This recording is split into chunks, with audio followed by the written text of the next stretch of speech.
Historia jurídica de Roma. La historia jurídica de Roma se divide en tres épocas: época arcaica, legislations, o acciones de ley, que coincide con la monarquía romana; la época clásica, performulas, o procedimiento formulario, que se desarrolla en la República; y la época postclásica, cognito extraordinem, o procedimiento oficial, que coincide con el Bajo Imperio. Como vemos, el derecho romano se ha ido formando a través de la historia de Roma. En el año 451 a.C. al 449 a.C. Las leyes estaban regidas por la ley de las 12 tablas, el código más antiguo del derecho romano. La ley de las 12 tablas se basa en el derecho de los quirites, rudo, formal, riguroso, y que tomó como fuente del derecho oral consuetudinario existente de aquel momento. Fue dado por el Colegio de Magistrados con facultades legislativas y lo dividieron en derecho procesal, derechos de familia o herencia, derechos reales de adquisición de la propiedad.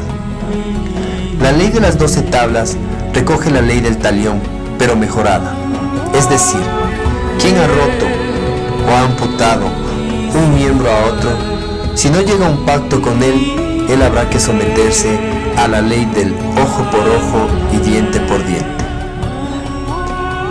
Los preceptos fundamentales del derecho romano son: vivir honestamente, no dañar a nadie y dar a cada quien lo que le pertenece. Fuentes del derecho romano son: Romanos Ley, que es un mandamiento de la razón dada para el bien común, promulgada por aquel que tiene a su cuidado la comunidad. Existen 6 fuentes del derecho romano, y son la ley, el plebiscito, el senado consulto, las constituciones imperiales, los edictos de los magistrados y las respuestas de los prudentes.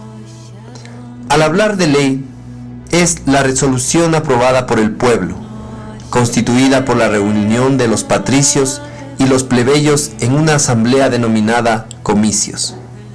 Resolución adoptada, una propuesta de un magistrado que pertenecía a la orden de los senadores. El plebiscito es una resolución de los plebeyos solamente. El senado consulto, nombre que recibían las decisiones o resoluciones dictadas por el Senado, y las constituciones imperiales. Son actos resolutivos emanados por el príncipe. Edicta, órdenes de carácter general. Decreta, decisiones directas por él.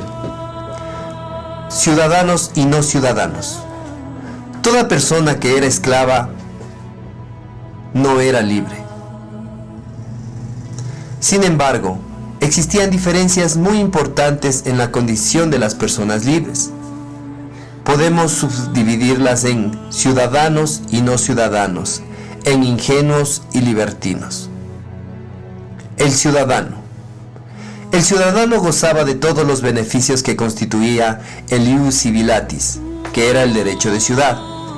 En el campo del derecho público, el ius civitatis abarcaba el ius suffragati, derecho a votar, el ius honorum, derecho a ocupar cargos públicos, y el provocatio ad populum, que era el derecho de apelar en las asambleas y comicios.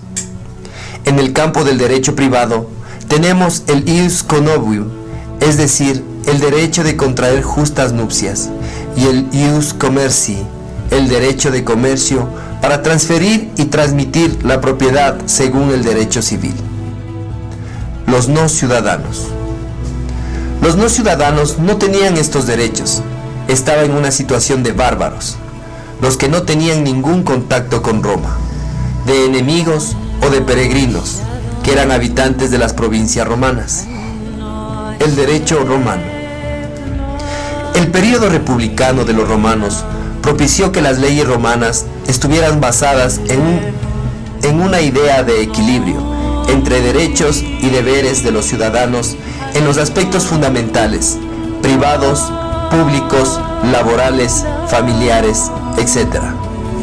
Fue a partir de Augusto que el derecho contó con los importantes jurisconsultos romanos, entre ellos Ulpiano, Papiniano y Gallo. Este último escribió un libro sobre el derecho privado, las instituciones mediante el cual se había estudiado el derecho romano. Para su aplicación, el derecho se dividió en la siguiente manera: derecho privado, que regulaba las relaciones de los ciudadanos; derecho público, que regulaba las relaciones entre ciudadanos y el Estado; y el derecho internacional, que regulaba las relaciones entre los distintos pueblos. El derecho público regulaba las relaciones de las personas considerados como miembros de un Estado y mira directamente el interés general de los ciudadanos. El derecho privado regula las relaciones de las personas entre sí. Y el derecho natural o común de todos los seres es lo que la naturaleza o la recta razón nos hace mirar como justo.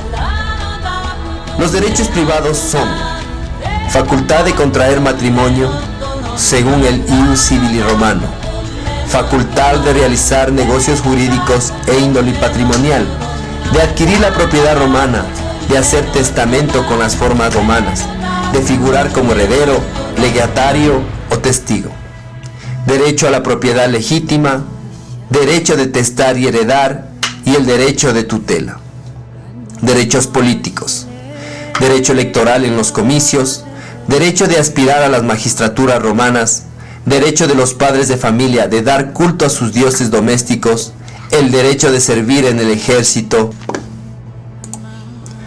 derecho de pagar las contribuciones, derecho de ser matriculado por los censores. De la estimación civil. El derecho de ciudadanía romano le atribuía cierta dignidad exterior e infundía en los otros cierta estima, una especie de estado que conservaba en su integridad mientras su conducta continuara civilmente irreprensible. Pero este estado de ilesa dignidad, como se la llamaban los romanos, podía perderse totalmente o podía disminuirse por la siguiente: relegación, remoción de orden ecuestre, exclusión de los cargos públicos, fustigación e infamia.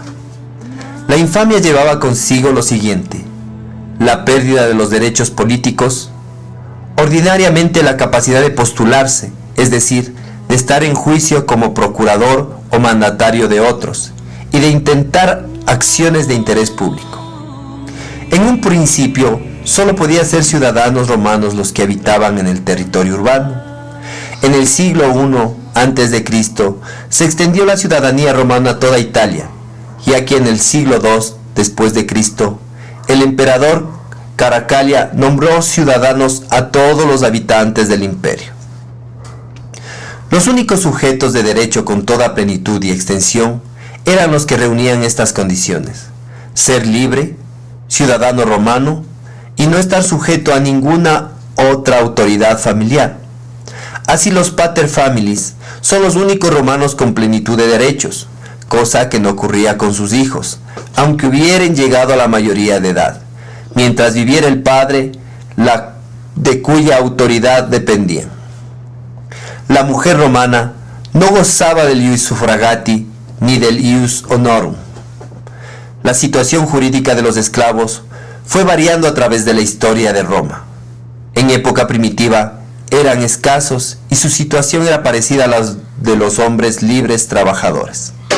Sin embargo, en los primeros tiempos de la República comienza la cosificación del esclavo. En la Lex Aquila, siglo III a.C., las lesiones a un esclavo eran consideradas como daños en las cosas. Cuando van surgiendo las grandes explotaciones agrícolas, el auge de las manufacturas y la minería, el esclavo es la fuerza de trabajo y carece de todos los derechos. En época imperial, con la aspiración de la idea del humanitas y del cristianismo, las condiciones de vida del esclavo se suavizaron y mejoraron. Aunque no tenían personalidad jurídica, podían realizar negocios, pero todo lo que adquiriera pasaba a ser patrimonio de su dueño. Podía disponer de alguna pequeña cantidad de bienes, peculium, en disfrute, pero no en propiedad. no tenía derecho al matrimonio legal, pero la unión entre esclavos, contubernium, era de carácter estable y monogámica.